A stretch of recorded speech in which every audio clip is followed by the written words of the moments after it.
கர்த்தருக்கு ஸ்தோத்திரம். கர்த்தராகிய இயேசு கிறிஸ்துவின் இன்ப நாமத்தில் இனிய வாழ்த்துக்கள். இன்றைய தியானத்திற்காக ஜெபித்த பொழுது தேவன் தந்த வசனம் மத்தேயு எழுதின சுவிசேஷம் 26 அதிகாரம் 41 வசனம். நீங்கள் சோதனைக்குட்படாதபடிக்கு விழித்திருந்து ஜெபம் பண்ணுங்கள். ஆவி உற்சாகமுள்ளதுதான், மாம்சமோ பலவீனமுள்ளது என்றார். நம்முடைய கர்த்தராகிய இயேசு கிறிஸ்து அவருடைய பிள்ளைகளாகிய நாம் விழித்திருந்து ஜெபிக்க வேண்டும் என்றும் அதன் மூலம் சோதனைக்கு தப்ப வேண்டும் என்றும் நமக்கு நியமித்திருக்கிறார், எதிர்பார்க்கிறார். இயேசு இந்த வசனத்தில் சொன்னார், நீங்கள் சோதனைக்குட்படாதபடிக்கு விழித்திருந்து ஜெபம் பண்ணுங்கள். ஜெபம் பண்ணுகிறது என்றால் உண்மையான தேவனுடைய பிள்ளைகளுக்கு அது ஒரு இனிமையான நேரம், ஒரு சந்தோஷமான நேரம். ஆனால் சிலருக்கு ஜெபம் என்றால் அது பிடிக்காது, கடமைக்காக செய்வார்கள். ஆனால் இயேசு சொல்லுகிறார், நீங்கள் ஜெபம் பண்ணினால் மட்டும் போதாது, நீங்கள் விழித்திருந்து ஜெபிக்க வேண்டும். அப்பொழுது சோதனைகளுக்கு தப்பிக்கொள்ளலாம். ஒரு வீட்டில் திருடன் வராமல் இருக்கும்படியாக அதை காவற்காரர்கள் காக்கிறார். அதன் மூலம் திருடன் அங்கே தடுத்து நிறுத்தப்படுகிறார். அதே போன்றுதான் நாம் விழித்திருந்து ஜெபித்தால் நாம் சோதனைகளுக்கு தப்புவிக்கப்படுவோம். சோதனையில் மாட்டிக்கொண்ட பிறகு நமக்கு சோதனை வந்துவிட்டதே, தேவன் சோதிக்கிறாரே, தேவனே விடுவோம் என்று கஞ்சிருவதை விடவும் சோதனைக்கு உட்படாமல் நாம விழித்திருந்து ஜெபித்தால் எவ்வளவு நல்லது. ஜெபிக்கும் போது மாம்சம் பலகீனமா தான் இருக்கும், டயர்டா இருக்கும்.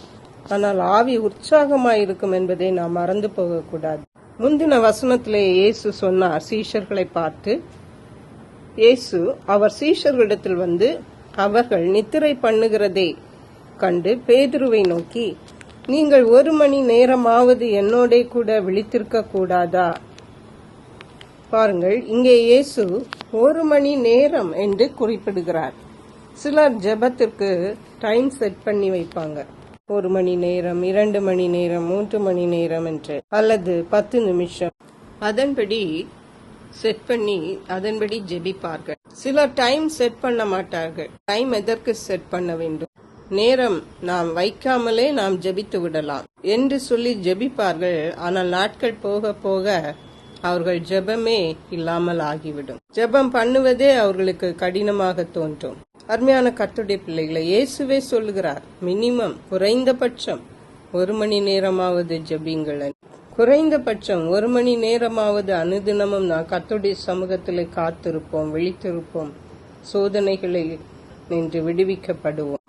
எபேசியர் நிருபம் 6 அதிகாரம் 18 வசனம் சொல்லுகிறது, எந்த சமயத்திலும் சகல விதமான வேண்டுதலோடும் விண்ணப்பத்தோடும் ஆவியினாலே ஜெபம் பண்ணி, அதாவது நம்முடைய ஜெபங்கள் நமக்கும் நம்முடைய குடும்பத்திற்கும் மட்டுமல்ல, எல்லா விதத்திலும் எந்த சமயத்திலும் சகல விதமான வேண்டுதல், எல்லா விதமான வேண்டுதல், எல்லாருக்காகவும் எல்லாவற்றுக்காகவும் ஆவியினாலே ஜெபிக்க வேண்டும். வாயினாலே கன்ஃபஸ் பண்ணிவிட்டு அறிக்கை பண்ணிட்டு சொல்லிட்டு போகிறதில்ல, ஆவியிலே ஜெபிக்க வேண்டும். அதற்கு தான் பரிசுத்த ஆவி நம்மிடத்தில் வரும்பொழுது நமக்கு பலன் கிடைக்கும். அந்த பலத்திலே நாம் கர்த்தருடைய சமூகத்திலே விழித்திருக்க முடியும். சோதனைகளுக்கு உட்படாதபடி நம்மை காத்துக்கொள்ள முடியும். ஆவியினாலே ஜெபம் பண்ணி ஜெயமுள்ளவர்களாய் நாம் வாழ முடியும். கர்த்தர் தாம் இந்த வார்த்தைகளை ஆசீர்வதிப்பாராக. ஜெபிப்போம். எங்களை கிருபையா நேசித்து பாதுகாத்து வழி நடத்துற அன்பின் தகப்பன், ஆசீர்வதிக்கப்பட்ட இந்த நல்ல நாளுக்காக இந்த நாளிலும் நாங்கள் விழித்திருந்து ஜெபிக்க வேண்டும் என்றும் 1 மணி நேரமாவது ஜெபிக்க வேண்டும் என்றும் ஆவியிலே ஜெபிக்க வேண்டும் என்றும் எங்களோடு பேசியிருக்கீங்கப்பா. அப்படிப்பட்ட கிருபைகளை தாருங்க. நன்றி பரிசுத்த ஆவியானவரே. துதிகன மகிமை மக்கை செலுத்துகிறோம். இயேசு கிறிஸ்துவின் இன்ப நாமத்தில் ஜெபிக்கிறோம். அன்புள்ள பரமபிதாவே, ஆமென். இயேசு கிறிஸ்துவின் சுவிசேஷம் ஒவ்வொருவரையும் சென்றடையும்படியாக இந்த செய்தியை உங்கள் நண்பர்களுக்கு அனுப்பி வைக்குமாறு தாழ்மையுடன் கேட்டுக்கொள்ளுகிறேன். கர்த்தர் தாமே உங்கள் அனைவரையும் அபரிதமாய் ஆசீர்வதிப்பாராக.